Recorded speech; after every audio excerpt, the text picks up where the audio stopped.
It's 11:43 Pacific Standard Time, Pacific Daylight Time. My goodness, we haven't left summer yet. It's 11:44 Pacific Daylight Time, September 9th, 2024.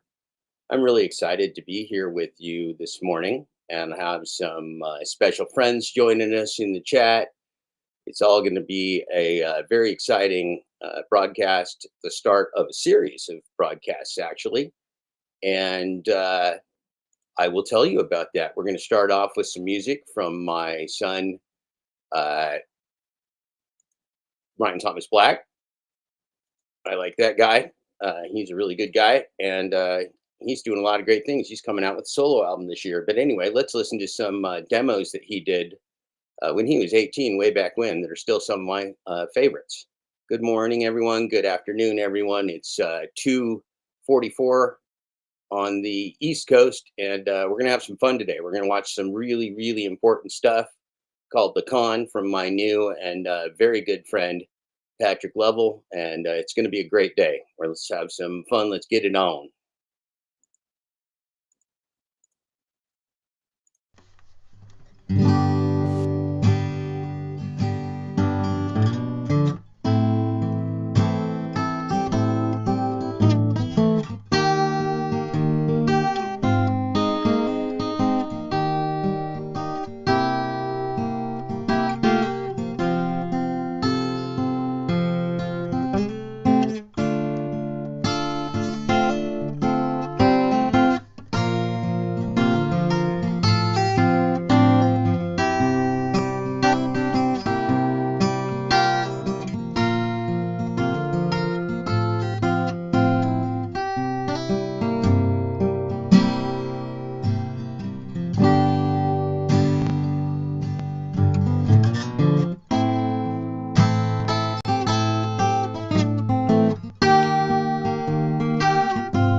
Good morning, friends. Good afternoon. It's 11:52 a.m. Pacific Standard Time, Pacific Daylight Time. That's the second time I have done that.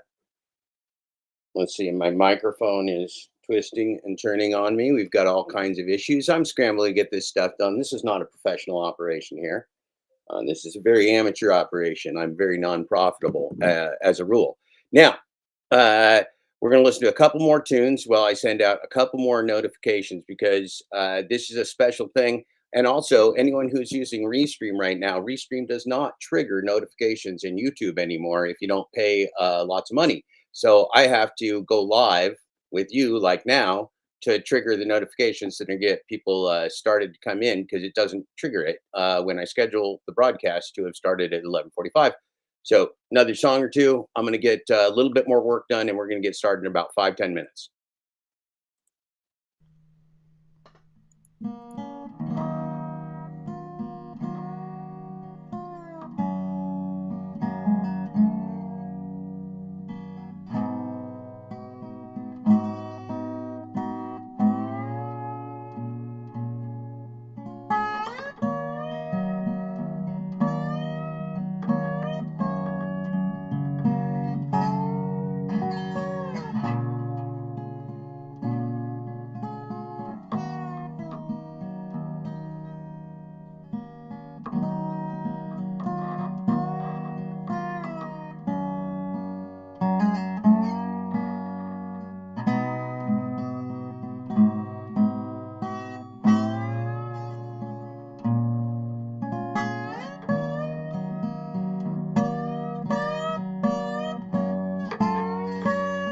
Morning, Mary Poppins.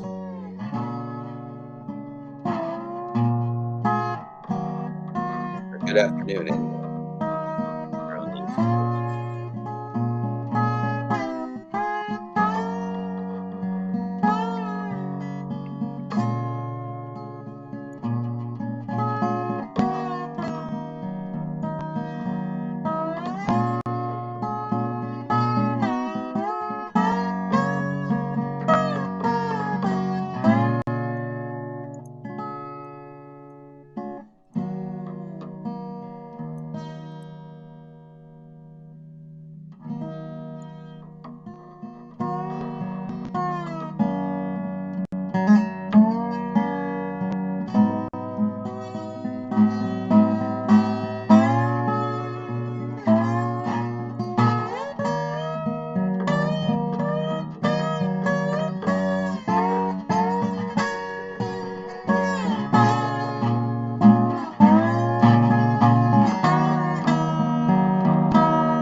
Well, friends, that was some great stuff. And we're going to take a look at a little bit more great stuff from a very special friend of mine, a very talented man who lives in Michigan, Jett. This is the theme song to my project, Full Dash Closure, and it's a fucking beauty. And I'm playing it here for my friend Patrick because he hasn't heard it before, I don't think.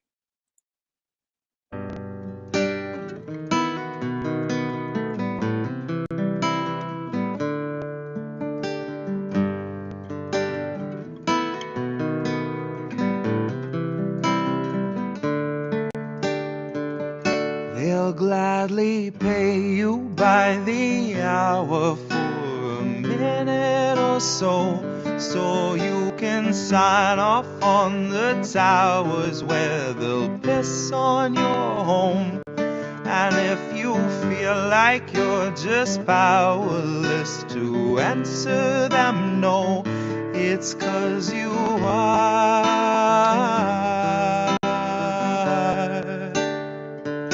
They'll gladly pay you by the hour for a minute or so, so you can sign off on the towers where they'll piss on your home.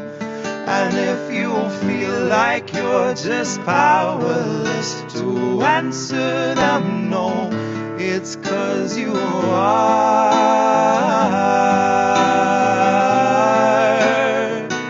It's 'cause you are.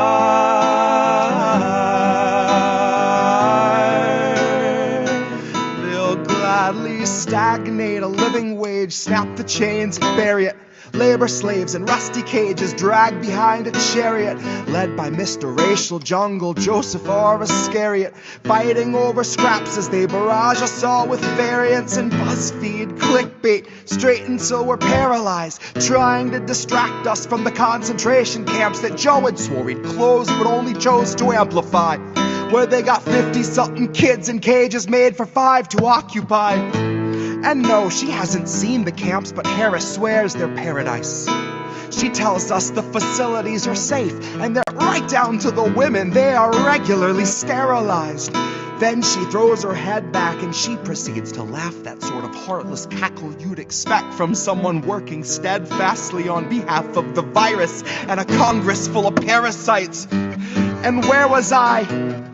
I was busy cashing every blue check, demonstrating plainly all the narratives expected from the verified. I was busy breeding verbal leeches by the terabyte. Train them to exsanguinate the wealthy while they sleep at night. Bleed the oil barons dry and barren. Say they showed us how to share and now we share alike. Tell them I contracted rabies from a feral mic. Now I'm just another species losing sleep to noise pollution and these glaring lights, forced to change its habits and adapt to just survive. But now it's safe to say that some of us are thriving in the moment, throwing shit on presidential homes beneath the Paris skies. So if you feel like you're just powerless, I guess you bought the lie. But I can tell they're petrified of our collective might, 'cause I can hear those gentrifiers weeping at the sight of our collective rights.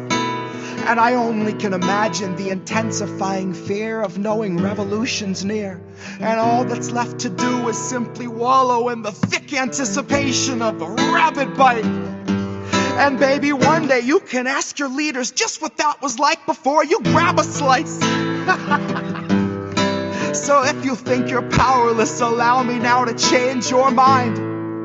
Honey, if you think you're powerless, allow me now to change your mind. See, they'll pay you hourly, tax them each apart, and build a shining tower out of loopholes and cards, and tell you that you're powerless to keep you in the dark, because you aren't, because we aren't. You see, they'll pay you hourly, tax them each apart, and make you build a shining tower out of loopholes and cards, where they'll tell you that you're powerless to keep you in the dark, because you aren't, because we aren't.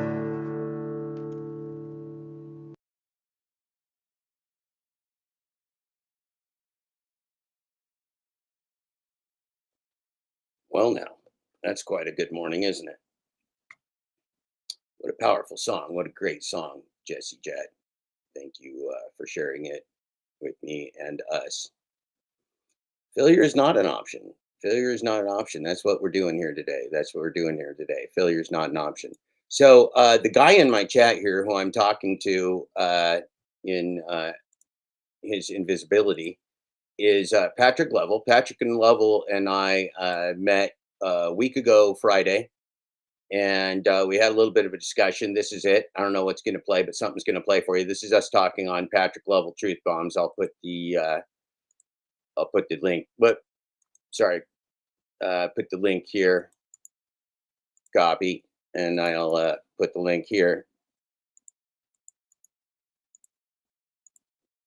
There you go. That's how you get to Patrick's channel. And so Patrick and I spoke on his channel. Not very let's see often. what we said. And this is very ironic. There's a great short story by Ursula Le Guin called Omelas. And Omelas, quite ironically, is the place I was born and grew up, spelled backwards, Salem, Oregon. Wow. And Omelas is a very famous short story people can go read it online for themselves, but the bottom line of Omelas is that there is a realization within the story that as everyone comes of age, they learn that the good and the social of their society is based upon the slavery and torture of innocence. Wow. And so they have to choose whether to stay in Omelas or leave Omelas. It's a very profound story. I read it on the air during one of my podcasts one time and I cried, which is why I don't wear eyeliner like JD Vance, is because I am most certainly a crier. We only are in the market for truth here. We're only in the market for truth here, and it is true that I am a crier. I am a crier. So, and it made me cry. And Omelas is a beautiful story. And look, I didn't even pick that spot for the clip. That's just the spot of the clip that played. And that was a great introduction, because what Patrick Lovell's the column is about, it's about the chosen victims. It is about the chosen victims. It is about the chosen victim of Omelas, whose torture and slavery and misery and cruelty is the cost of doing business for an empire. And I grew up, I was born in 1968. Patrick was born in 1968. My friend Brian was born in 68. And when the people who were born in 1968 were taught to be Americans, we were told that the ends don't justify the means, weren't we, Patrick? We were, in fact, told that the ends don't justify the means, right? That you don't torture, kill, steal, and perpetrate organized crime upon chosen victims for your ends, because that makes you a shitty human being. That makes you pollution on the face of the earth. That makes you a genocidal monster. Well, now that's a tough reality, isn't it? That's a brutal reality, if you will. Some of you know that that's been the name of my work for a while, brutal reality. So with no further ado, and thank you to whoever chose that spot in the clip for Patrick and I to talk about the great short story by Ursula Le Guin of Omelas. This is what we're going to be doing here today, is we're going to be talking about what is the cost of the empire, of the specifically the American empire, but the Western hegemony, dollar-driven dollar hegemony driven empire that we have lived in, we were born into, propagandized into, inculcated into, and now has betrayed us most very severely. And Patrick's work is a masterpiece of that. Right, 1968, they were street fighting against the establishment. That's what they were doing. We were born at a very interesting time. There was also a genocide being perpetrated in Vietnam, very unjustly, in which the United States genocided 3 million Vietnamese people based upon lies and fraud and criminal activity and war profiteering, the same things that we're facing today. So let's see, we're going to go over here. This is going to give me a chance to clear my brain a little bit. And so this is how the show is going to go, friends. The con, which I'm going to bring up on the screen right now. And again, this is the first of a series. We're going to watch episode 1 here together. And this is going to be very profound, I expect. We're going to watch this episode without me stopping it for anything. Okay. We're going to watch this without me stopping it for anything. You guys are going to comment in the chat. I'm going to comment in the chat. I'm going to disappear off your screen because we don't need to look at my face while we're looking at Patrick's work. And then when we're done, I'm going to come back to you. I'm going to say hi. I'm going to talk to you about my experience watching the con with you. Maybe Patrick will chime in. Maybe he'll come on the screen. Maybe other people will. We don't know. We're going to take it moment by moment, right? Mm-hmm. This is a watch party and discussion group. So we're going to watch it and then we're going to discuss it. That's how this is going to go. So I'm going to disappear off your screen. Don't go away. Comment. Patrick's in the chat. Roseanne Mealy, Patrick's right hand on this project, is in our chat here. I think Brian, the DoorDash Sucks, going to be a chat. There's some amazing people in chat. My friend Mary Poppins is in the chat here. Heimlich Munchausen, a new friend who's been listening to the work. Robert Reese. Lots of great people in chat. Bravada Mike, chasing cats as always. So we're going to get going here. We're going to have fun. Let's watch this great work by Patrick. Let's see. I need to watch. And let's see how I'm going to do that.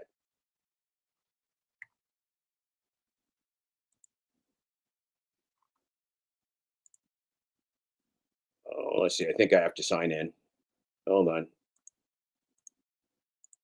Signing in. I'll get the hell out of here. Somebody sing me a song.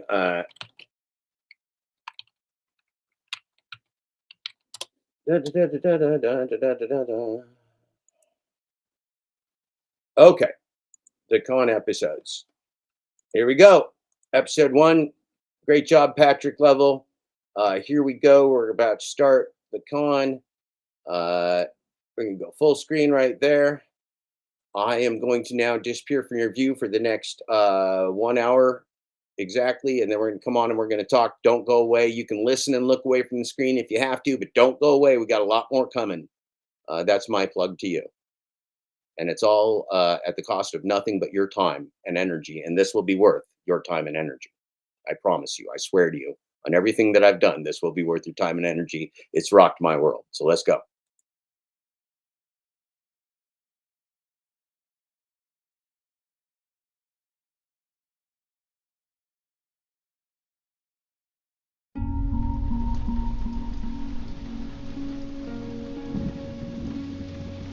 We probably have been to Addie Polk's house 5 to 6 times. And each time to deliver notices of foreclosure? Yes.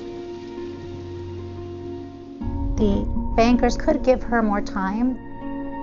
You know, her husband passed away. She was a widow, trying to keep her home. Imagine just wanting to live your last days in your home.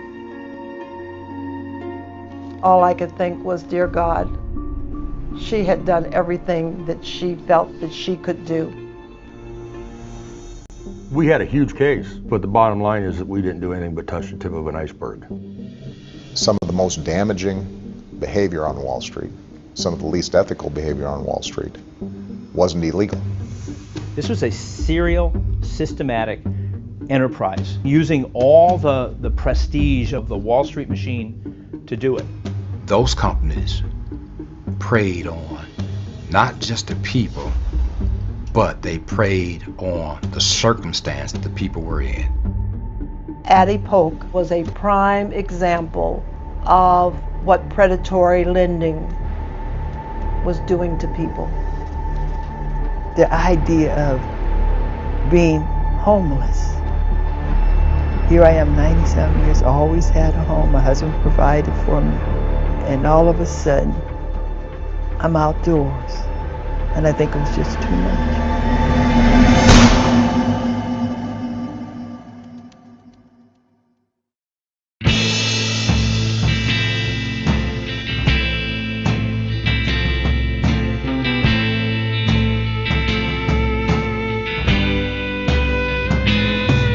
Self-respect and pride is not what you take with you, but the village of kids you touch who relate to you.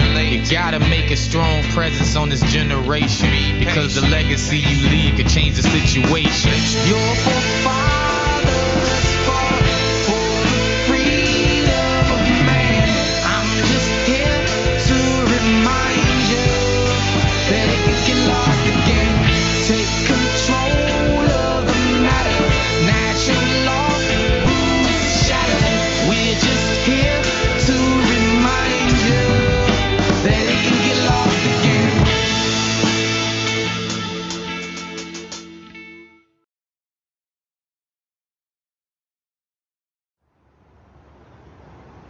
I'm neither an economist or a scholar. I'm just an average American who lost my home and very nearly my family to foreclosure when the market imploded. And I've spent almost every day since trying to find out why. Once the dust settled, it quickly became clear that my story was no different than millions of other Americans. We all thought that we were alone. We all thought that we'd failed. But none of us really knew why. It was a series of unfortunate events in the life of an American family. It was a snowball. Avalanche, man. Walking around pretending like it's not scary every day so that they're not scared is difficult. They told me a couple weeks ago, he said, it's home because we're here. But, home can be anywhere. And I said, yeah, but it's ours. Or it was. The media also sifted through the wreckage for answers, and it wasn't long before one camp firmly placed blame on millions of reckless borrowers who they claimed took out loans they could never afford. Once they stopped being able to pay their bills, they took the entire economy down with them. The reason we're in this mess is because millions of Americans bought big homes way over their income level, and they're responsible too. Who's exactly to blame for the housing crisis? Well, there's plenty of blame to go around. Home buyers who paid extra fees to avoid documenting their income should have known they were getting in over their heads. They didn't get a house, so they couldn't have a part of the American dream because of the big evil bank. I should put horns on the big evil bank. How about this, President and new administration? Why don't you put up the referendum to see if we really want to subsidize the losers' mortgages, or would we like to reward people that could carry the water instead of drink the water? This is America. How many of you people want to pay for your neighbor's mortgage that has an extra bathroom and can't pay their bills? Raise their hand. How about we all stop paying our mortgage? It's a moral hazard. Conversely, if you've seen any number of movies over the past few years, you may have heard the opposite story, that it was the big banks, armed with complicated terms like subprime, securitization, and credit default swaps, who were the real culprits in this whole fiasco. So which is it? We did not cause the financial crisis. I do not think that we did anything wrong. In your view, nothing illegal has occurred. Can you say that unequivocally? It is my belief that nothing unethical and nothing illegal has happened. The activity was clearly illegal. It was a violation of a whole series of laws that make it felonies. James Diamond's the crook. He's taking $4 trillion in U.S. funds. This guy should be going to prison. This man is a crook. You created the mess we're in. I cannot believe no one's prosecuted you on this. Not one of the executives on Wall Street has been charged with anything. That is what power is about. That is what corruption is about. And that is what has to change in the United States of America. In the face of these conflicting and often complex narratives, it can seem impossible to ever truly know what caused 2008. But it's not. I started this journey to find out why I had lost my home and to share my own experience. But it soon became clear that there was another story that could better explain what happened in 2008 and to the world ever since. Akron, Ohio is significant for many reasons. Not only is it the quintessential all-American town and among the first and hardest hit by the crisis, but more importantly, it was the home of Addie Polk. At the age of 90, Addie Polk found herself in foreclosure this week, about to be forced from the home she's lived in for nearly 40 years. So with a gun in her hand, the Akron widow apparently shot herself in the chest as deputies were knocking on her door with eviction papers in hand. The road to truly understanding the 2008 financial crisis starts with one simple question. Who was Addie Polk? Addie Polk was a member of our church, committed. Addie was also a great cake maker. Her favorite cake was the Sock It To Me cake. And every time we had something, we put Addie Polk Sock It To Me cake. She was a beautiful dresser all the time. She was some of the best. And I said, I love the hat you have on. I said, I like it. She said, you like it? I said, yes. She took it off of her head and put it on my head. I said, are you giving me this? So I still have the hat at my house. And she was that kind of person. I knew her and I knew her husband well. They were very loving couple, very loving couple. During the time where her husband was alive, she could have moved out of the neighborhood. She could have moved to a bigger house, but that was her neighborhood, and that was her house that her and her husband bought. A senior who owns their home and is paid for, when you've never owned anything, that is a major accomplishment in your life. And if you can die owning your home, no matter how big or how small it is, that is a major, major accomplishment. During that time, there were so many mortgage companies in the area. I mean, they were actually cold calling. They would walk into a neighborhood and knock on doors and say, I see you have this problem. I see you got a problem with your roof. I see you got gutters down. And they would paint such a great picture. I mean, if you didn't really could read in between the lines, you would say, gee, I could use that. I think with her, she needed a roof, I think it was, and I think she wanted the porch fixed. So they could say, we can do this or we can do that for this amount. This will save you this and whatever. She would have been someone who would have said, I want this house to be a reflection of what me and my husband wanted this house to be. She always took care of her business. Always took care of her business. But then in back of my mind, I knew that you could be tricked because I'd seen it so many times before. Seen it so many times before. Lolita Adair, an Akron-based realty broker and fair housing activist, was all too familiar with the strange uptick in lending to poorer neighborhoods. When Addie's story made headlines, Lolita took it upon herself to get to the bottom of it. I tell people I got into real estate not for monetary goals, but more for social goals.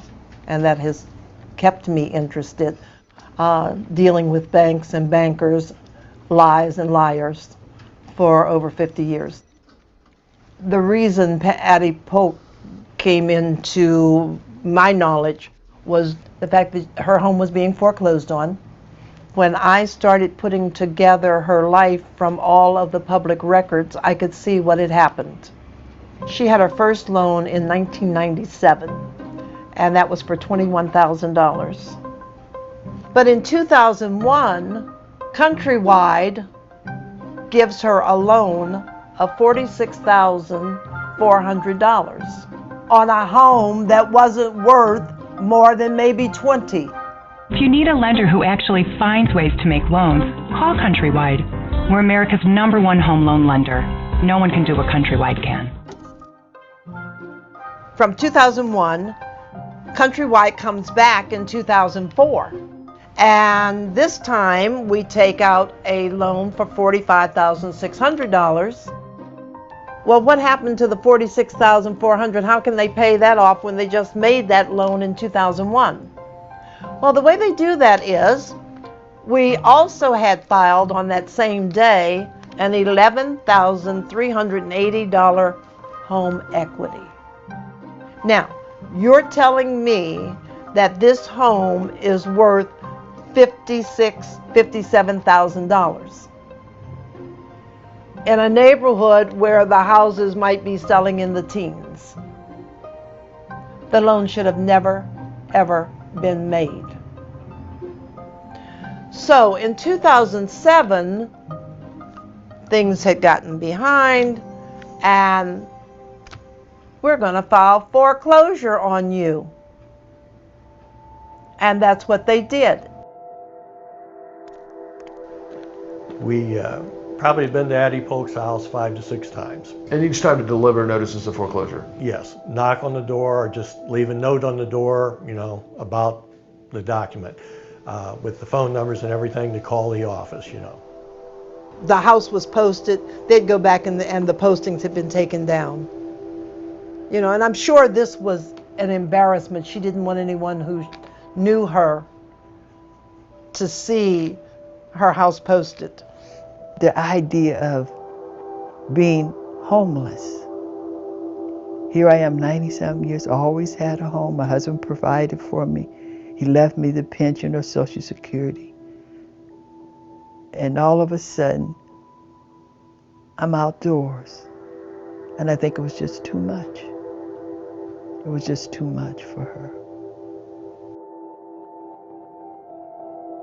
To think that she was going through so many sleepless nights. But she knew what day they were coming.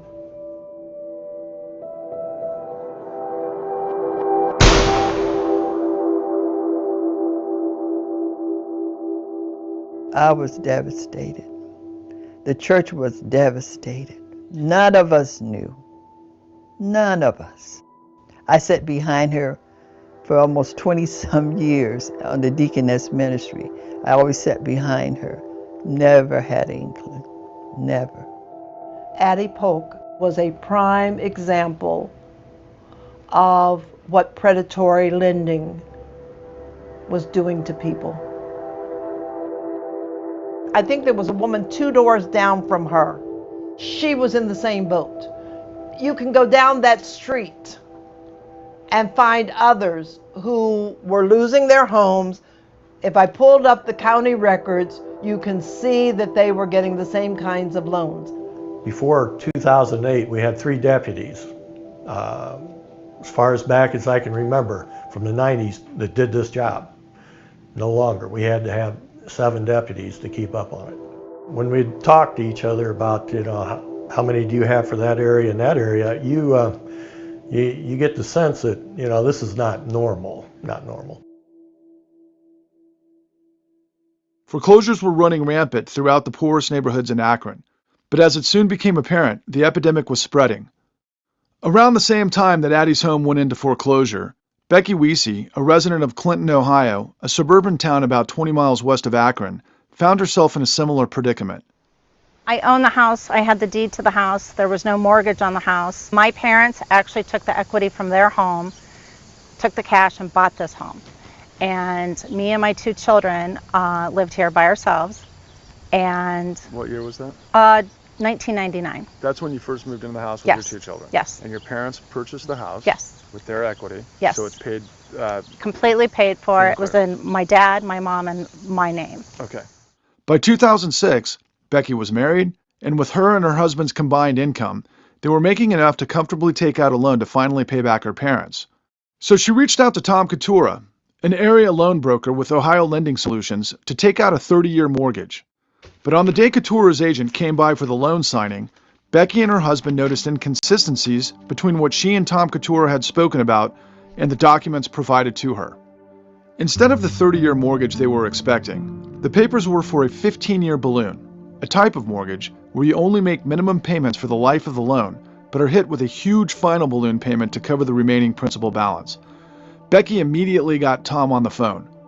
Talking to my broker, I'm like, you told me I was getting a certain interest rate. This man's in my house and he's telling me a different interest rate, and I was told those are typos. So You were told they were typos. Typos. They wanted me to sign that day because they were from Cleveland, which is 45, 50 minutes away. We were hesitant to do that, and signed a separate document saying that they were going to overnight me the corrected papers. Made sure they gave me the phone numbers to resend the loan if they're not telling me the truth or I didn't feel comfortable. So I really did look at that paper and I thought, they're telling the truth. Becky reluctantly signed the papers and waited for the corrected ones to be sent the next day. But after 2 days passed with nothing in the mail, and now having just 1 day left to rescind the loan, Becky couldn't wait any longer. She scrambled to call, email, and fax every number and address Couture had given her to rescind the loan, but couldn't get anyone to respond. Ultimately, she was able to get a fax through, which was verified as received. Finally, not long after, she received a letter from her bank in the mail. But instead of a confirmation that her loan had been successfully rescinded, Becky was stunned to find herself holding a bill saying that her first payment was due. As soon as I found out the loan didn't rescind, I probably had every attorney in the greater Akron area, and the answer every time was, you signed it. It's been 3 days. And I'm like, but I have a problem with the rescind. Here's proof that I rescinded. And the broker gave me his phone number and his emails and his fax to rescind. So when I was rescinding to the person who just committed a crime. So it wasn't the real bank. Not only had Becky and her husband been duped into signing a contract for a 15-year balloon, but they also found that, just like Addie, the value of their house had been inflated. The home's original appraisal value of $74,000 suddenly jumped to $87,000. They stole my equity out of the house. They stole it the day I signed the papers, and you could never refinance. I tried to refinance the summer that I bought the house, just a couple months later, and they're like, I'm sorry, you can't. Try again next year. Becky had fallen victim to an expertly orchestrated scam. But having been onto it from early on, she wasn't going to go down without a fight. She started doing her own detective work, determined to find the proof she needed to get Tom Couture in court and herself out from under the fraudulent loan. I was determined. I got teased. I got made fun of. I lost my marriage. I sat up literally all night drinking coffee, piles of papers surrounded, making phone calls all day. Becky gathered information for years, but she could not find an attorney to take her case. She needed new evidence. Then finally, after 8 years of relentless searching, Becky received the further evidence of fraud she needed. I called the title agency and I said, I have to have these papers. They sent me some hard copies of stuff I wasn't even supposed to have. And thank God they did, because I got to the bottom of what they did. I had, or on the back actually, it shows that I had cars that I never owned, and you can go through the BMV and know that I never owned a Grand Prix or a Cougar. And they're saying I owned a 2000 Grand Prix and a 99 Cougar paid outright, and they're worth about $30,000. I didn't own those cars. And my name was Rebecca Weesey, but here it says Brenda. They kind of forgot as they were forging who they were signing. And you recognized right away, this is 8 years after the fact, that that's not your signature. That's not my signature, and it's not even my name. Well, what was your reaction when you figured that out for the first time? I called the police, and I made a police report, because this is new discovery, and I was told I needed new things in order to pick this back up with an attorney. I took it to an attorney, and they basically told me, what do you want us to do? That was 8 years ago. Statute of limitations. Statute of limitations. You need new information. If I would have had this in 2001, or the day I went to every attorney in Akron, the first year, the first 6 months that I was fighting this, the first day I fought it, if I would have had this piece of paper in my hand, that loan would have been void. But because I found this 8 years later, it doesn't mean anything, and it's fraud, but it means absolutely nothing because I didn't find it in time. Somebody hid it from me. And I lost everything because of this piece of paper and this man and these banks and what they did. And they just tell you that there's no way that this could happen to me. And it did. You may think Becky and Addie's stories are exceptional, but cases like this were increasing with alarming frequency. So much so that they were beginning to get the attention of the state capitol. Former Attorney General of Ohio, Mark Dan, was elected into office around the same time that Addie and Becky had been caught up in their respective scams. I went to ask what he remembered from that time.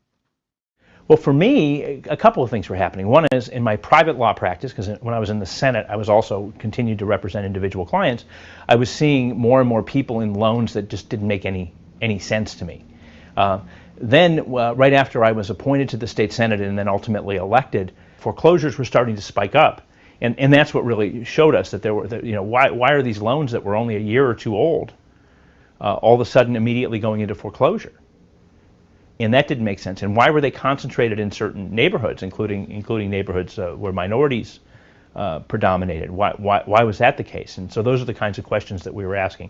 Before long, it became apparent that this outbreak of foreclosures was ultimately the consequence of a predatory lending epidemic that had washed over the entire state. Brokers were initiating the fraud all the time, literally knocking on the doors of homes in Akron or in Cleveland and saying, hey, your house is worth $90,000 even though you only owe $30,000 on it? And this is a house that perhaps they bought for $20,000. Here's what I could do. I'll write you a new loan.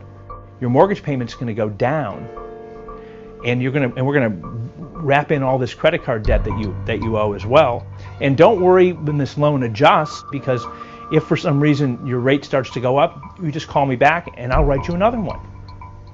And that's a cycle that went on and on. To the extent that people were getting rich. I was getting calls in my private law practice, and then ultimately later as a state senator, from people who wanted to be mortgage brokers, but they couldn't get licensed because of their felony convictions.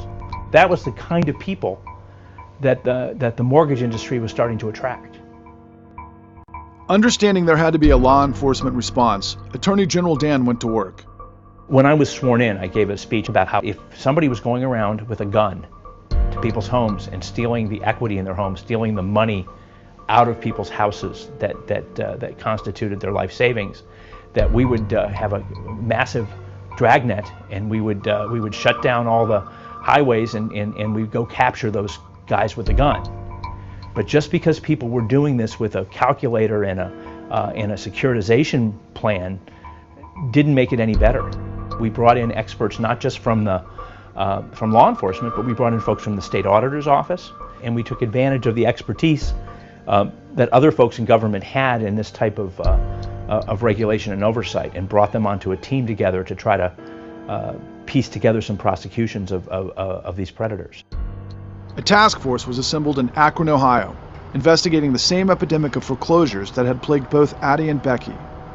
Attorney General Dan sent one of his top investigators, Tom Murphy, to lead the team. The Akron police chief, we had a sit down with him because he had a couple of people on the task force. He wanted to know what his people were doing. Were they out here just having lunch or what? We said, no, we hit this one street and we got $1 million in loans off of that street. Huh. That street's not worth $100,000. Right. So here's the evidence. Yeah, here's the pictures. Here's the yeah. This house sold for $100,000. That's not possible. Right. Oh yeah. Yeah, it is. Huh. And he was just flabbergasted. Wow. I got it. Enough. It had been 9 years since the days of the task force, but the team was more than happy to meet up to share what they remembered from this investigation. It took a whole lot of learning and a whole lot of fighting. Sitting in that. I mean, it got frustrating at times because you did have a bunch of people who absolutely knew nothing about mortgages. Yeah, a bunch of guys just want to go out and slap cuffs on people and throw them off to jail, and we just weren't.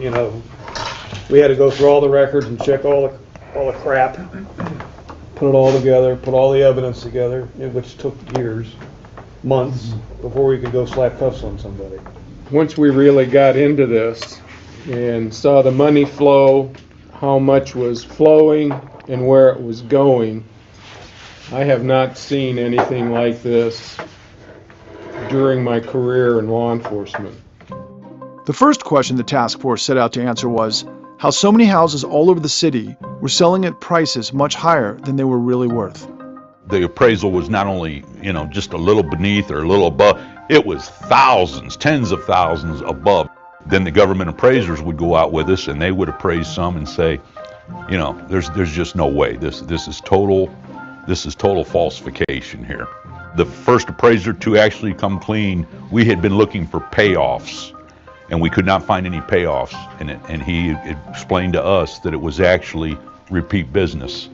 And he said, once I could not live with myself anymore after I did this a while. And if you look, once I told him I'm out, I'm not going to do this anymore, you will see I no longer worked for them. I went from 6 figures a year to about $28,000, $30,000 a year, legitimate business. Apparently, fraudulent appraisals were in demand in the local mortgage market. So much so that the only appraisers getting business were the ones willing to play ball. As the task force drilled down into the appraisers' records, they found that a particular company kept popping up in conjunction with these inflated appraisals: Evergreen Homes. Evergreen was a local mortgage company run by a guy named Dave Willen. Keeping a low profile, the task force monitored Willen and quickly discovered that nearly everyone he'd sold a mortgage to was somehow ending up in foreclosure. We started looking at people who were legitimate buyers and were foreclosed on very quickly. And they even told us, I think they sent my paperwork in and I told them, I can't afford this. And they said, you'll be able to. You'll be, at the end of the month, you'll make $200 or $300 above what we need you to pay for this balloon mortgage payment. You'll be fine. Well, within 2 years, they weren't fine because the payments got greater. They were still making the same. They got foreclosed on. It was the legitimacy of these businesses. The key with Mr. Willen was that with each house, you're finding the same people making the repairs on the house. You have the same people selling the house and the same people appraising the house. As time went on, the houses would be foreclosed on. After foreclosure, Mr. Willen would go back and buy the same house that was foreclosed, cosmetically make the appearance of the house look to be more valuable than what it was, and resell it to another victim. And it just perpetuated as time went on. With each foreclosure and eviction, Willen had a house to recycle into the same scheme, but Willen himself wasn't actually a lender. During this time, it was common for companies like Evergreen to act as a sales rep for a local bank, getting a finder's fee for each new mortgage that they sold. So ultimately, the actual lender was the bank. Of course, to avoid any kind of red tape, Willen's bank happened to only be a bank phonetically. Well, this was Carnation Bank, and the surprise was they were right here, and 2 blocks from us. Well, God, we could just walk down there. The one guy, Steve, loved McDonald's coffee, so we'd come over here all the time. You recognize the one car, it's here all the time. We knew the names, and what they were doing is packaging everything up. They were training their people to do the documents. They had to change the numbers so they could get a mortgage. Carnation Bank was actually training its employees how to forge documents, inflate income, and get the appraisal numbers that they needed. Even the forging of signatures was not uncommon. At one point, one gentleman there, I expected the answer to be 2 or 3 times, and we said, how many times did you change documentation on paperwork to make the loan application fit so it would be approved? And the guy looked right at us and said, I don't know, maybe 200 times, maybe that. I was shocked. I was expecting an answer of either I didn't do that or 2 or 3 times. He said, I don't know, maybe no more than approximately 200 times.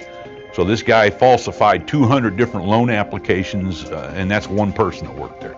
It took about 10 months where we knew for a fact that Willen and Carnation Bank were part of the organization. We had a missing link. What else do you need for a transaction? A title company. So once we realized that was the triangle we needed, then everything really fell into place. You have David Willen, who's the brains. You have Carnation Bank, who did the mortgages, and you had the title companies involved, and there's your organization. The entire fraud scheme was now in full view. Evergreen Homes was actively selling predatory loans all over Akron, loans that were provided through Carnation Bank. They used crooked appraisers to inflate the home values and a crooked title company to give their stamp of approval. Then once the homes went into foreclosure, Woolen would buy them back for tens of thousands less than what he sold them for and reset the trap, getting the home back on the market for the next unsuspecting victim. The task force had finally strung together the whole picture. The only thing left now was to pay Evergreen a visit. So describe this place to us. What was this location? This was Evergreen. You know, from an just an outsider's point of view, I'm looking at this place and it looks pretty legit. Oh yeah. The location does. Well, what the hell, it was legit at the time. Nobody was stopping them. I had to have all of my uniform people ready to go. We want everything that has to do with Evergreen.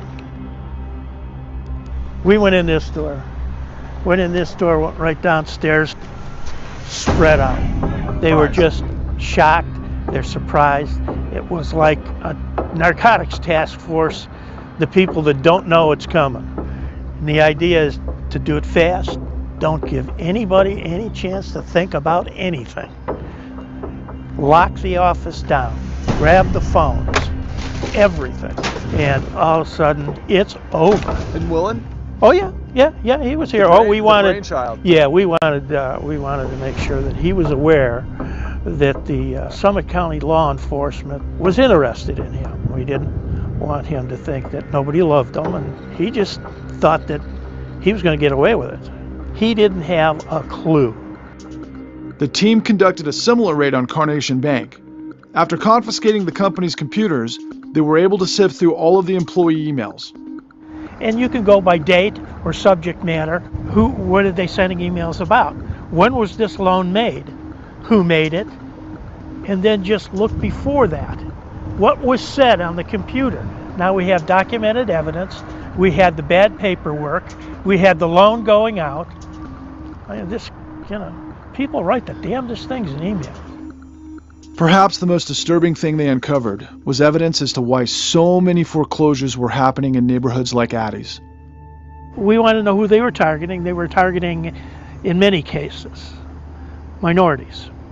So where did you get that? Now we knew that was happening, but you have to prove these things. Right. And now we had their employees who wanted to back up from this and get away from it. And, they wanted their meeting at the foot of the cross and wash themselves of this whole thing. They knew it was wrong. They did it. They were employees. They did it. You would have to wonder why lottery machines are prevalent in our community.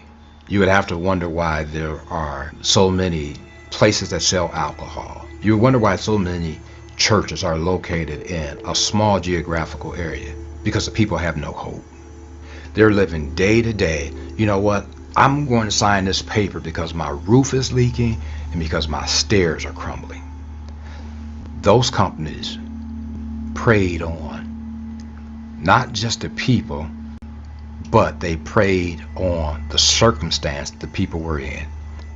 Too often, it's not told that it's minorities they're targeting, because nobody cares. Well, I cared.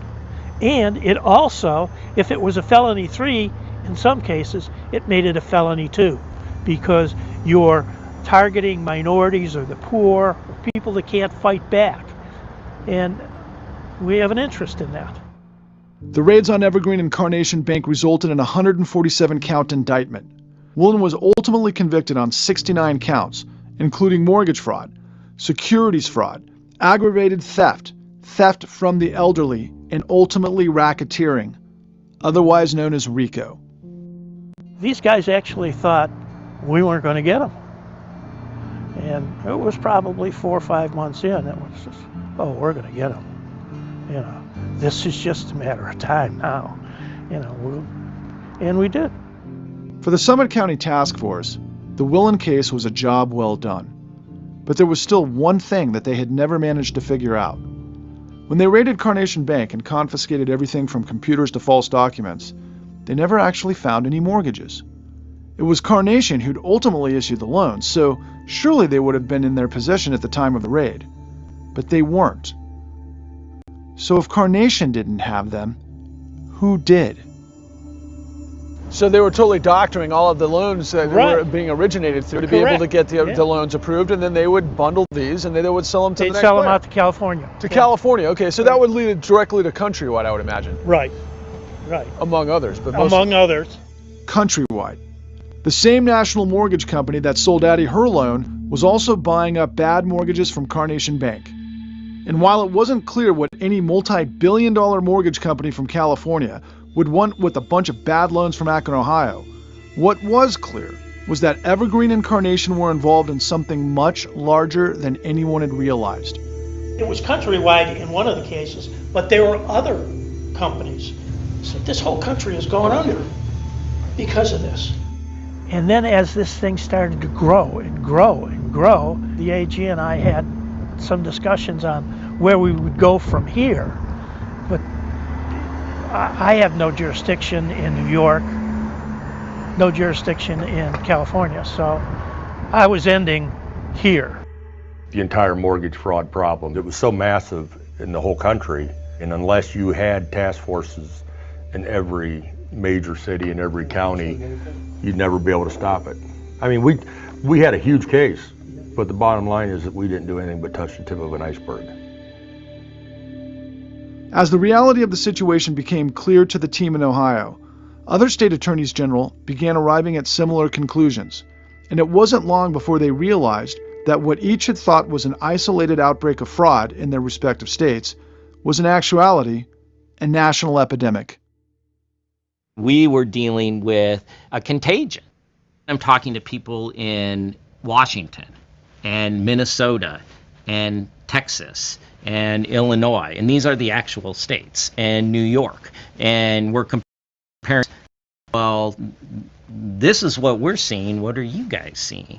You know, Nevada was very badly hit, California was hit, and some states suffered more than others, but there were no states untouched by this. The business model was churn this volume out, put this stuff through, as many loans as you can possibly make, and when they start to go belly up in 2 years, refi them again.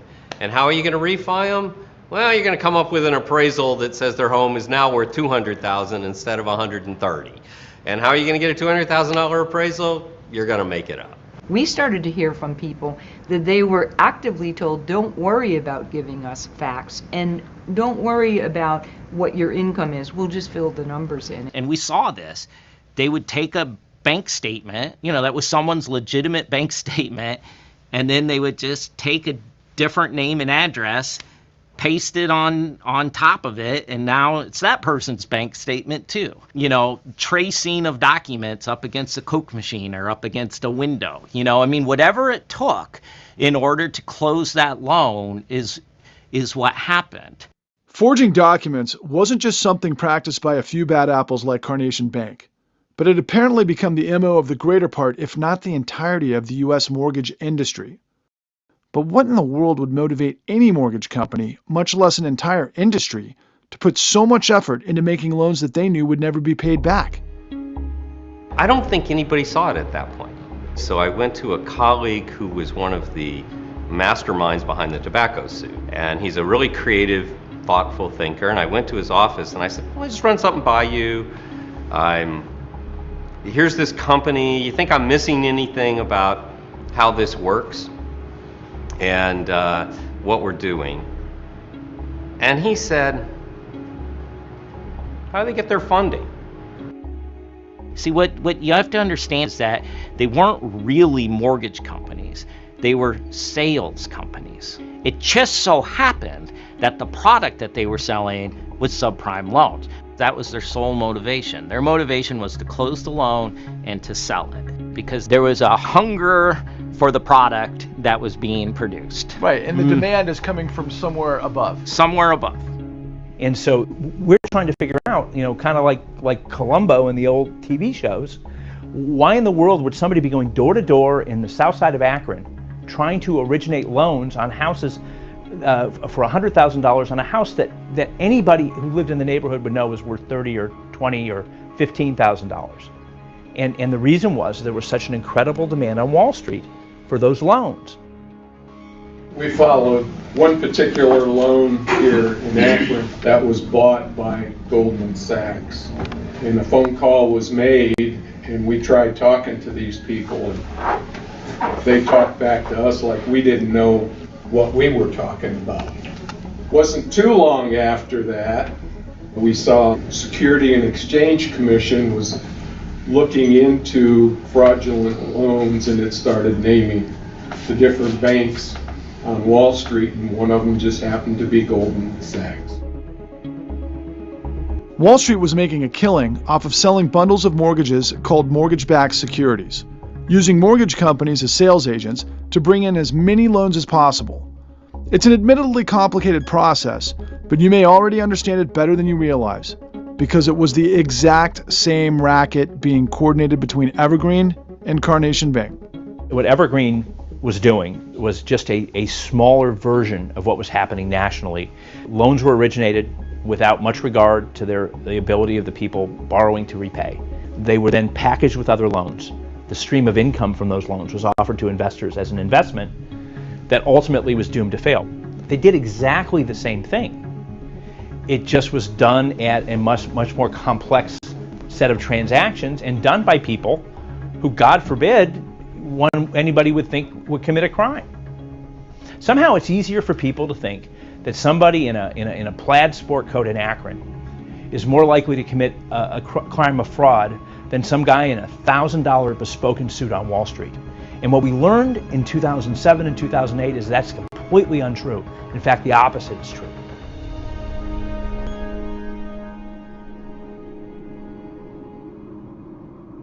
About March of 2007, I start to see a new kind of complaint.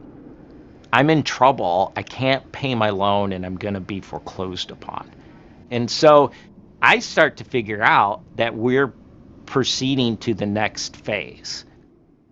We put out an invitation to every attorney general's office in the country in July of 2007. And we said, come to Chicago, we want to talk about foreclosures. And so we did. And I was one of the speakers at this event, and we had some industry people come, and we said, there is a storm coming. There is a tidal wave coming. All of the fraud that we understood had been occurring is now all going to start coming to light. We knew something was going to happen. We didn't know how right we were. Breaking news here. Stocks all around the world are tanking because of the crisis on Wall Street. We're down 1.7% here, a loss of 37 The stock market is now down 21%. We're now down 43%. This market is as volatile as you'll ever see. Traders say this is the craziest day they have ever seen. It was an historic day with Wall Street shaken to its very foundation. Could another bank blow up? Is there another major surprise for us? It's definitely possible. The center of all of this economic crisis, again, as you pointed out, is this housing crisis and foreclosures. 8,000 to 9,000 people every day are filing for foreclosure. Now Lois and Claude Parker are losing their Orion Township home due to foreclosure. This has been our total life. We got married at 23 when we moved in this house. When you get an eviction notice, it's one of the worst things that can happen to you. What am I going to do? Where am I going to go? How am I going to survive? The mortgages started going up. My 401k, my bank account, my card, the only car that I bought myself. I had to get rid of that to pay for the mortgage. I wish I could do a lot more. The only thing I can do for you at this particular moment is to give you this check and wish you the best that this gets you somewhere. And I'm sorry. And so with $1,500 in exchange for clearing out, David, his brother, mother, and 2 dogs joined the 600,000 Florida families who've lost their homes since 2007. 5.5 million homes lost nationwide. The foreclosure crisis swept across the nation like a tidal wave. And for those of us who lost our homes during the market implosion, it was impossible to know which way was up. All you could do was take a deep breath and try to ride out the storm, hoping that when you landed, there'd still be something of your old life left to salvage. And it was while we were all trying to regain our bearings that the narrative started. The one that insisted the blame for this entire mess didn't belong to any lender, financial institution, or fraudulent business practice. No, the blame belonged to us. Let me ask you this. Do you feel sorry for the person making $20,000 who has no skills, dropped out of high school, maybe fathered a couple of children, and they would like a nice house, but they can't earn enough money to buy it? They started getting little houses that they couldn't afford, but they couldn't pay the big evil bank back when things got tough because there is no pot of gold. At the end of the rainbow, there is nothing. This is America. How many of you people want to pay for your neighbor's mortgage that has an extra bathroom and can't pay their bills? Raise their hand. How about we all stop paying our mortgage? It's a moral hazard. Well, why did you know you couldn't afford it? You've got a loan officer telling you you can afford it. They then have you pay for an appraisal, and the appraiser came back and said, well, the house is worth it. So I've got all these stopgaps. It must be okay. People always want to blame the borrower. The borrower doesn't get the appraisal. They were told, here's an independent, third-party, professional opinion from a licensed, appraisers are licensed by the state of Iowa. They're licensed by all of the states. This is their opinion on the value of your home. Oh, okay, if my home is worth that, then I'm safe in borrowing this. This is okay. They were lied to. They were targeted. And that's the first thing you learned about this whole subprime experience, is that people didn't go find these loans. The lenders found them. Nobody understands that. They think you only lose homes if you don't pay for it, or you lose your job, or you won't work, or that's not the case. I paid for my home. I worked. I could afford my home. I could afford twice that much. But I lost my home, not because of money, because of fraud only. When you're looking at the type of person Addie Polk was, or you're looking at the type of the era in which she came, you trust banks. You don't trust anyone else, you trust banks. You trust them. A person should not be considered an offender, or they should have been smarter not to put themselves in that situation. They put themselves in that situation because they trusted the bank. I don't think there's any question in my mind that everybody involved, from the originators of the loan to the investment banks, knew or should have known that the loans that they were originating and the bonds that they were selling were fraudulently originated, and that what in fact was a criminal conspiracy. And if they didn't know, then they're the dumbest bunch of financial professionals that I could ever think of. It's hard to argue that these sophisticated MBAs and Ivy League educated Wall Street investment bankers just didn't get it, that this was all going to fall to pieces. What they knew is that if they could move the ball fast enough, pass that hot potato fast enough, that they'd be able to cash their check and not have to worry about what the consequences are. This wasn't an accident, okay? This happened because of the products and the practices that were occurring in the mortgage market. This is a man-made event. That's what you can't forget. This is an integrated system. This is something where Wall Street is actively involved in making this occur. It's not some passive relationship here. They are a team. This is a unit. This was a serial, systematic enterprise using all the prestige of the Wall Street machine to do it. Now the question was, and sadly we never got there, is how do you prove that conspiracy and bring everybody into orange clothing like they should have been? That was the question, especially for Mark Dan. And that's because out of this entire calamity, his task force in Akron were one of the few, if not the only team of investigators to successfully get a criminal conviction in a case of mortgage fraud. We did it in Ohio on a very small scale. Unfortunately, to scale this required the resources that no state government, no local prosecutor's office is ever going to have. There was only one entity in the United States that had the resources to do that investigation. It was the FBI and the United States Department of Justice, and they clearly had no interest. The United States Justice Department has announced that it's not pursuing criminal charges against banking giant Goldman Sachs. The FBI Criminal Investigative Division ranked mortgage fraud as the lowest ranked criminal threat in its lowest crime category. No Wall Street prosecutions. Why were there no bankers in jail? Well, there were bankers that did go to jail. I think people are concerned that the very high-level bankers didn't go to jail. But I think you have to understand that if we could have made those cases, we certainly would have. And as I left the department, I made suggestions to Congress about changes in the law so that a situation like this would not repeat itself. Oh, well, I'm sure if you told Congress, then everything will be fine next time. From the perspective of the man on the street, what they saw was effectively immoral behaviour. But although it might be immoral, it's technically not illegal. Some of the most damaging behavior on Wall Street, in some cases some of the least ethical behavior on Wall Street, wasn't illegal. I'm trying to think of an appropriate way to say this, but that's just bullshit. The argument that the behavior of the people on Wall Street and those that were stealing people's home equity was just unethical and not illegal is complete bullshit. You know, people will say, you know, well, nobody knew what was going on with subprime loans. You know, nobody knew what was happening. Baloney. We did. We were the only cop on the beat. And I think in retrospect, the real question is, why the hell were we the only cop on the beat? The will to prosecute that crime at that scale just simply didn't exist. At the end of the day, certainly they could have turned their attention to the perpetrators of this fraud, just like we did in Ohio, and they just chose not to. I'd want to know who they were having lunch with, because they weren't having lunch with me. We saw it. Who are they having lunch with? Who are they making the laws for? I don't know that. And I'm not pinpointing somebody. I'm just saying, what the hell happened? What almost put this country under? Are you kidding me?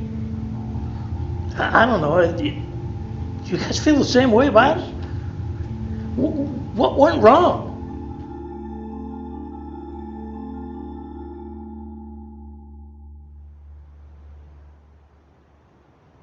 What went wrong is just one of many unanswered questions the stories from Akron have left me with.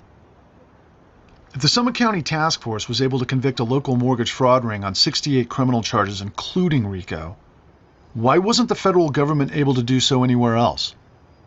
And if the country's largest financial institutions were committing such high levels of criminal activity, how had they been allowed to get away with it for so long?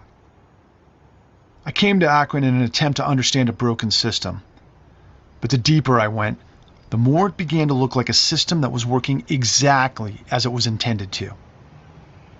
There may never be justice for Addie and the millions of Americans like her, but that doesn't mean there can't be answers. Will Addie Polk be to foreclosure what Rosa Parks was to civil rights? When the sheriff's deputies knocked on Addie Polk's door, she knew it was time to go. Knowing of no earthly shelter for herself and her possessions, Addie Polk chose to end this earthly life to dwell in the house of the Lord. Addie Polk discharged that bullet to end her suffering, never realizing it would reverberate through the halls of Congress.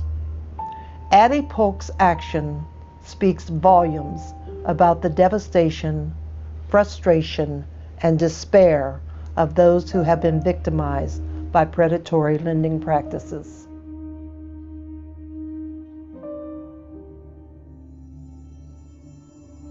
When things don't seem right, they're not right.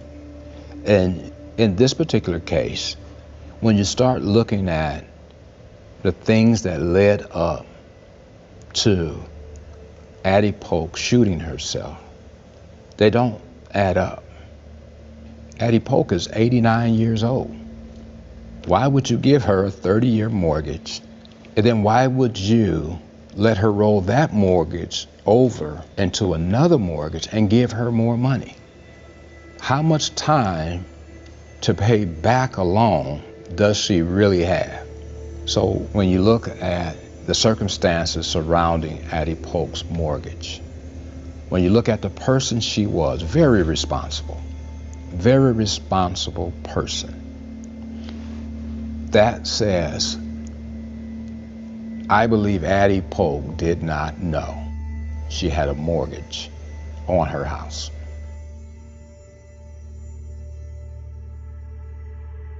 This investigation has just begun.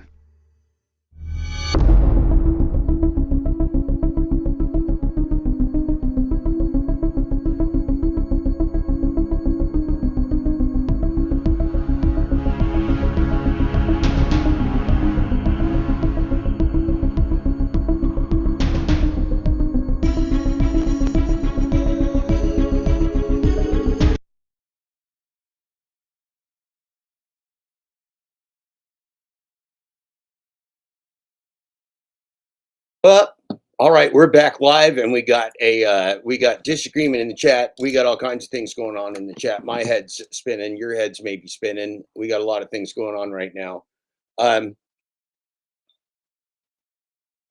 Okay, so let me tell you where I think this is at. So first of all, Heimlich Munchausen, give me a thumbs up in the chat if you can hear me here. Heimlich Munchausen. You are doing an outstanding job of commentary. Please don't stop anything that you're doing. I don't think there's any level of disagreement. Now, another of our friends stopped in the chat, one of our favorite dickbags who visits the gig economy as a wealth tourist. So our little tourist is Oracle Fast Money Trader, and he drives Lamborghinis on YouTube and flaunts his wealth. The wealth of which he is not worthy. He's not worthy of the hoarded wealth that he has, but he likes to come visit us and pretend that he is smart and special when he is neither. So that's always a very interesting aspect. So Heimlich Munchausen, okay. What are we talking about here? Sequence of images processed electronically in an analog digital format displayed on the screen with sufficient rapidity as to create the illusion of motion continuity. Okay. All right. Played by a mark. Oh, okay. Maybe you guys know each other a little bit. Okay, I got it. So there's shit going on here I'm not worried about. Okay, that's fine. Not everybody likes everybody. That happens. Not everybody likes me, and I'm just a super nice guy. So what can you do? Oracle Fast Money Traders visiting my chat during my show, and he doesn't like me.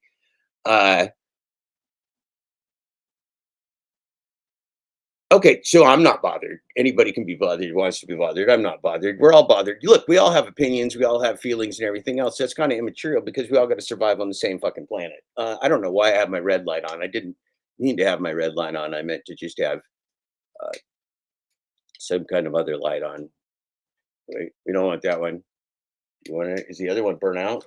The other one's maybe burn out. Burn out. We don't know what we're doing here. I'm all discombobulated. So, what did we watch here? We watched Patrick's con, and we learned that through systematic operations at the governmental, banking, and corporate levels, all the way down to builders and appraisers and real estate investors,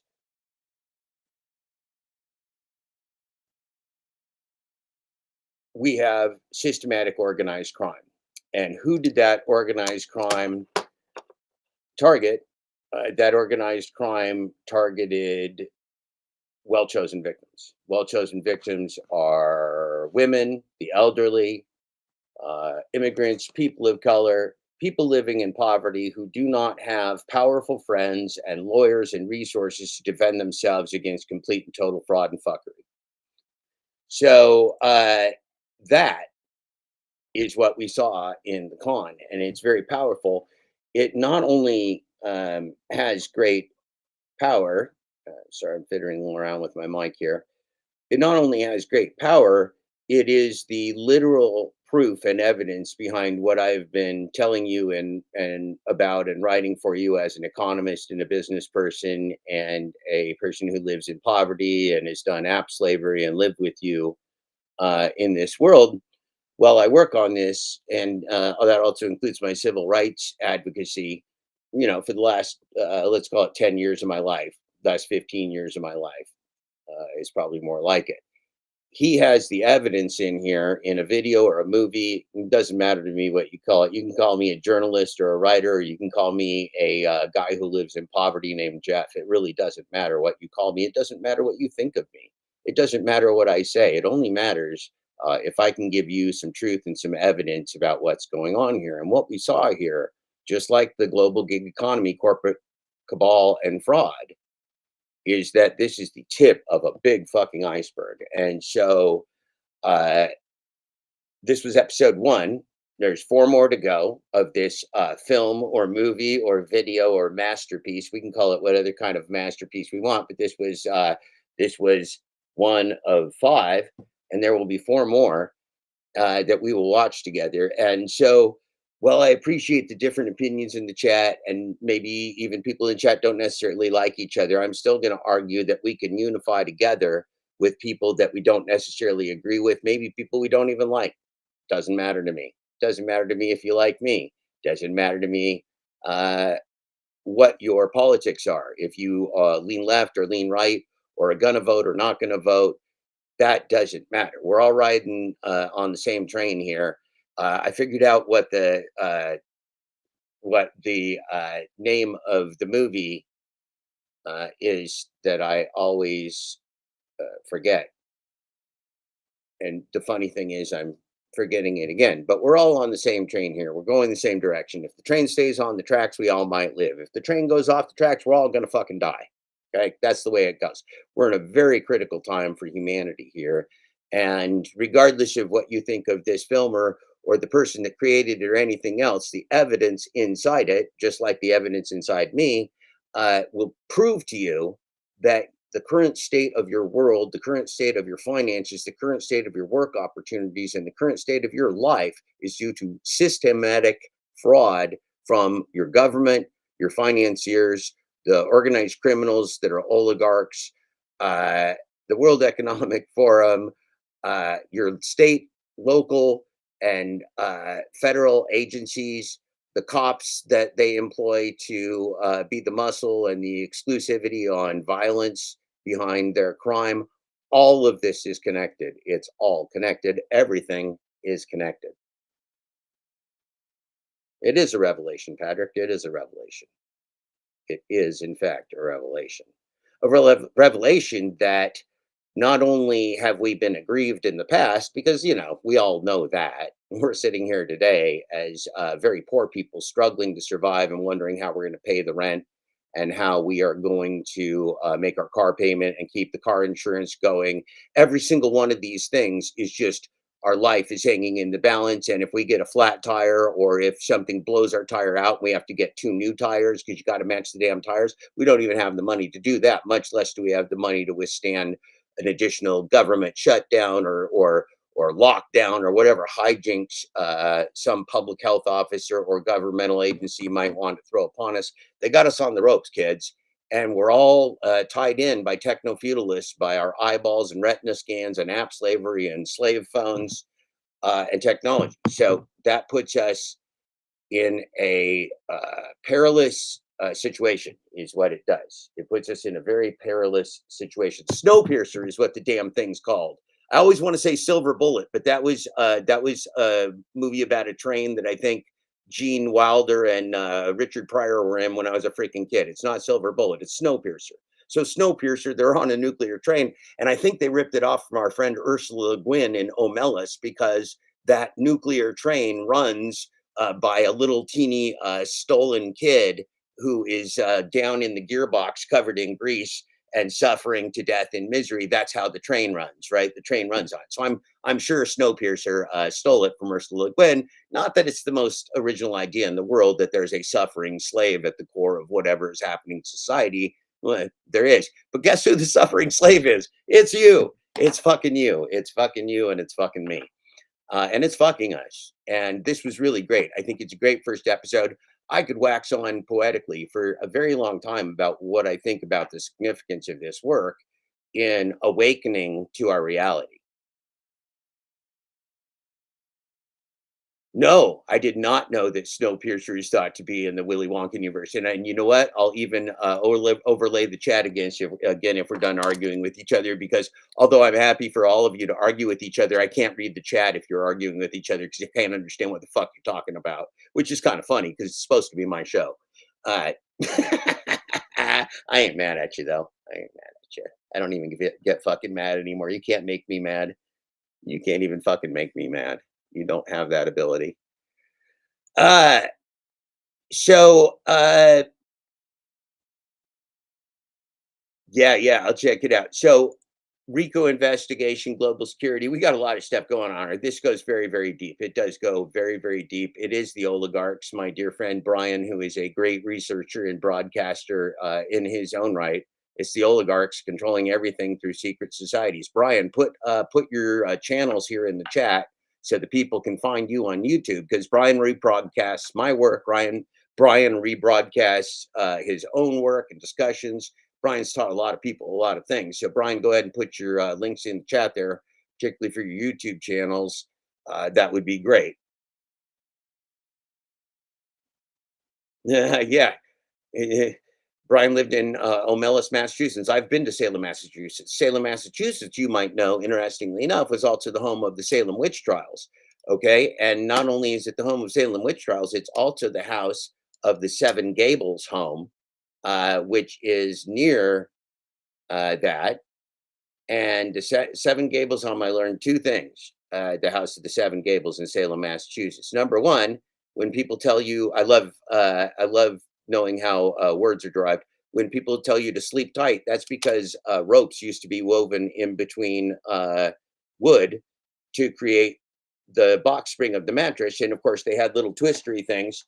So you'd twist the ropes so that the ropes were nice and tight, that of your mattress, your feather mattress or whatever mattress, your straw mattress that sat on these ropes. And so you tighten up the ropes so you sleep tight. Number one. Number two, the walls were a beautiful shade of blue.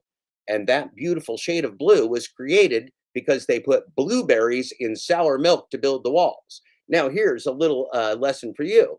You don't need an empire that produces paint to paint your fucking walls. You can do it with sour milk from the tit of your cow or your goat and blueberries. How do you figure? How do you figure I live without money because nobody will employ me? I don't know, but I do it. I don't know, but I do it. I do. And guess what? This Patrick guy might help me get a couple books published. That'd be great. I'd really like that. I'd like to try living with money again. It's been a very fucking long time since I've had two nickels to rub together. My car ain't insured and I can't drive it. I don't have no money. Hey, should we do a live check of Jeff's wallet? Let's do it. Live check of Jeff's wallet. I have $1, ladies and gentlemen. I have $1. I have $1. Pretty sweet, pretty fucking sweet. But guess what I can do? I can yap all day and I can write all day. And there's a lot more. So this was episode 1. We're going to end it now on a high point because I'm feeling good. You're feeling good. You guys can go to the con. I put the link in the chat. It's up here, right here. You guys can go to the con. You can also watch my channel and my notifications and my Twitter, and you're going to know that there's going to be an episode 2, 3, 4, and 5 of this. And then Patrick is going to come on for episode 6, and Patrick and I are going to be on the screen side by side here, like we were in the good days one time. And we'll talk about it. So this is going to be a lot of fun. It's going to be a lot of work. This is Patrick's website that he's working on. It's got a lot of great content about this project. It's a nonpartisan project, if I may say so. There's some recommendations about what tactics we might use around an election to deal with the reality of the con. And of course, we know there are 2 major parties that are both of the same mind that are running for election year. One of them is headlined by an orange felon who has been a well-known organized criminal and shyster and piece of shit since the days when I lived in New York in the late 1980s and early 1990s. I've hated Donald Trump for many decades now, both personally and professionally. The other side is run by technocrats and war pigs that are also destroying the planet in the current administration. Now, that's not how we're going to solve this problem. They're not going to save us. We're going to save us. You're going to save us. Not me, not Patrick, you. This is a product of individual collective action. Individual. So while Patrick might tell you something here about Project 2025, it's not because he has Trump derangement syndrome. It's just he's telling you the facts as they apply to this case, okay? Because one of the first objections and the only real objection I had to Patrick's work is I said, look, I'm a nonpartisan guy. I don't give a fuck what oligarchs you put up there. They're a bunch of fucking liars. And he doesn't agree. He does not disagree with us on that. And that's very important to me because they are not part of the solution. You are the solution. You've always been the solution. Patrick knows that. I know that. That's the Clean New Deal. You can read more about it. This has been probably episode 23 of the Full Disclosure audiobook and podcast. Thank you, Patrick Lovell. Thank you, Roseanne Mealy. Thank you to my dear friend, Brian C., and all of you in the chat for joining us today. We'll probably hit episode 2, I'm thinking, on Wednesday. I believe there's some kind of a debate tomorrow between crazy people who want to run an empire. So all the best to everybody. Peace. Enjoy your day. Write me questions. If you write questions about this or anything else, I will answer them. I think Patrick will too. Thank you, everybody. Appreciate your time. Appreciate you sharing this. Have a great Monday, September 9th, 2024. Good times.